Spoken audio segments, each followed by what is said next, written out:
Well, let's cross live then to New Delhi, speak to our correspondent Navodita Kumari, who joins us from there. Navodita, since this attack happened, we've started to hear of tourists leaving the area to obviously avoid any potential further attacks. What's the latest situation that you're hearing from the scene?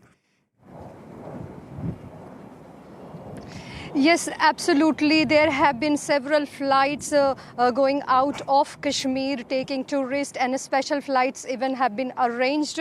Of course, a lot of tourists are concerned after this violent incident. And as you mentioned, Indian media has reported at least 26 people killed, mostly tourists, after attackers hiding in the dense forest of Baisaran, popular tourist destination in Pahalgam in Kashmir, opened fire.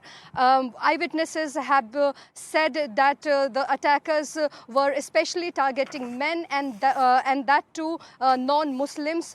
Indian authorities have called it a terrorist attack, and it's being reported as one of the deadliest attacks on tourists in at least 2 decades. Indian Prime Minister, who was on a state visit to Saudi Arabia, cut short his visit and returned to India, where upon arrival he held a high-level security meeting with the National Security Advisor and the External Affairs Minister right at the airport. He issued a statement and saying those who are behind this heinous act will not be spared and will brought to justice.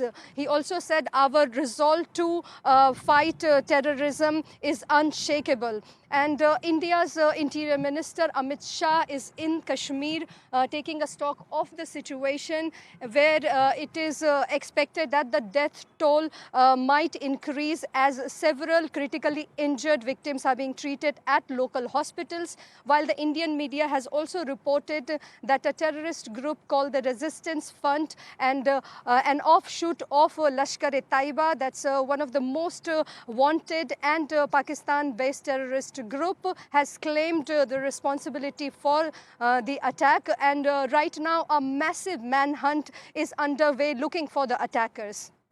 Navodita, just remind us then why this is such a sensitive issue, can you?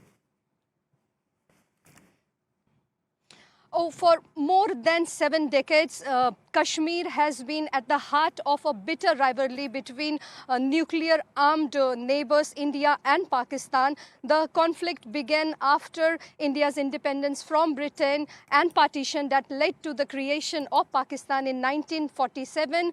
Both India and Pakistan have claimed the region in its entirety and even have fought 2 wars over the issue.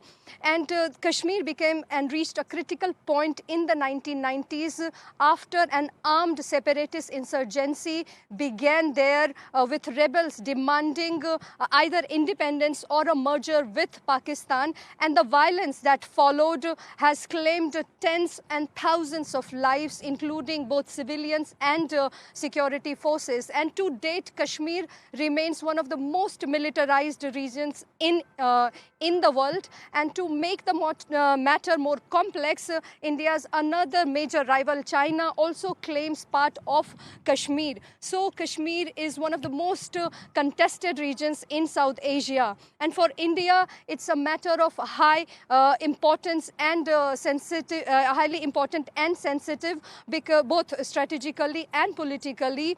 And any violent incident there becomes a matter of great concern and a matter of national security for New Delhi.